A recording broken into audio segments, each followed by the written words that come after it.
মুস্তাদরাকে হাকেম নামক হাদিসের একটা কিতাব আছে।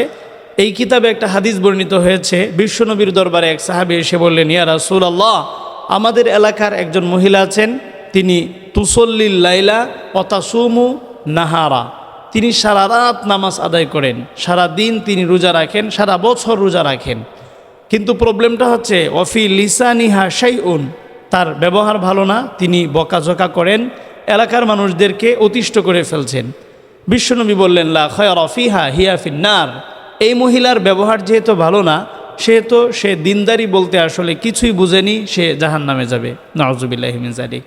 আরেকজন মহিলার ব্যাপারে বলা হলো যে তিনি তুসল্লিল মাকতুবাতা ওয়া তাসুমু রমাদানা, তিনি খুব বেশি আমল করতে পারেন না, শুধুমাত্র ফরজ রোজাগুলো, এমনিভাবে ফরজ নামাজগুলো আদায় করেন।